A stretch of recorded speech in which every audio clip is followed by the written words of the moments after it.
وكأنه فيروس وانتشر بين الشباب، وكأنه سرطان الأمة. بين قوسين اليأس. كم واحد قابلته حسيت إنه عنده طاقة وبيشتغل بقوة وبحماس وهمة عالية؟ أكيد مش كتير، في الأغلب بيتعدى على الصوابع. لكن الأغلب الشباب دلوقتي عايشين وجواهم روح انهزامية، الحياة دايسة على وشهم من مشاكل وهموم ووقوع كتير وبلاءات أكتر، وكأن كل حاجة ضلمة وإنه مفيش فايدة أصلا من المحاولة. أنت مش شايف الدنيا عاملة إزاي؟ لكن في سؤال تاه عن بالنا، هل ربنا عز وجل خلقنا عشان نكون كده؟ أنا معرفش، فخليني أخدك في رحلة نمر بيها على القرآن والسنة ونشوف هنتعلم إيه جديد.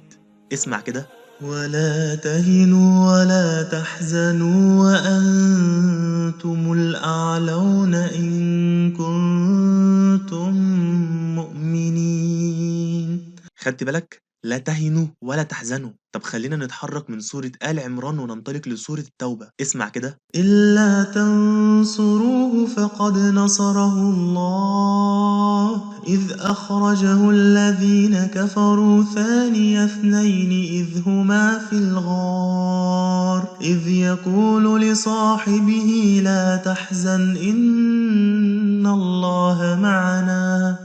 خدت بالك برضو؟ لا تحزن إن الله معنا. وخلينا برضو نتحرك من سورة التوبة ونروح لسورة يوسف. اسمع كده: يا بني يذهبوا فتحسسوا من يوسف وأخيه ولا تيأسوا من روح الله إنه لا ييأس من روح الله إلا القوم الكافرون. خدت بالك؟ لا تيأسوا لا تيأسوا. وخلينا نتحرك من سورة يوسف لسورة الشعراء، بالتحديد الآية 61. المشهد اللي كلنا بنعيشه كل يوم مع أي مشكلة صعبة بتقابلنا، وكل الحسابات اللي بتقول لنا إنه خلاص مفيش أمل، ملهاش حل. لكن اسمع كده: فلما تراءى الجمعان قال أصحاب موسى إنا لمدركون قال كلا إن معي ربي سيهدين. محتاج تاني ولا أيقنت إن خلاص مفيش يأس ولا إحباط في الطريق؟ مهما كانت الصعوبات ومهما كنت في أصعب الظروف لازم تحافظ على روحك قوية متفائلة، واوعى تسيب الشيطان يضحك عليك. لحد آخر لحظة أنت بتحاول وبتسعى ومتماسك كويس. ربك ما حطكش في المواقف دي عشان يحبطك أو يهدك، حاشا لله، لكن عشان يعلمك. وأهم درس ممكن تتعلمه إن كل حاجة بتحصل لك فهي بتحصل عشانك مش ضدك.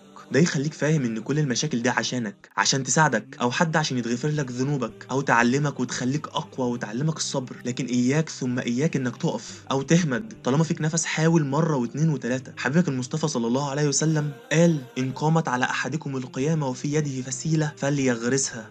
يعني طالما لسه فيك نفس تتحرك اسعى وتحرك وما تيأسش وما تحزنش. اكتر حاجة بتفرح الشيطان انه لما يشوفك حزين ومحبط بيقعد على ودنك ويضحك عليك بافكاره السوداوية عشان تحزن وتقع. فاياك ثم اياك انك تملكه منك. خليك قوي وخلي روحك قوية عنيدة ما بتقعش ابدا. وافهم يا صديقي ان المؤمن القوي خير واحب الى الله من المؤمن الضعيف، وفي كل خير. فخليك قوي وتحكم في افكارك وسيطر على نفسيتك وكمل، لان كتابك لسه ما اتقفلش. اتفقنا؟ لحد هنا انا دوري خلص، ودورك انك تسمع الفيديو ده تاني مرة واتنين وتسجل افكار وجمل اتقالت الهمتك عشان تقراها كل شوية فتساعدك انك تغير من افكارك.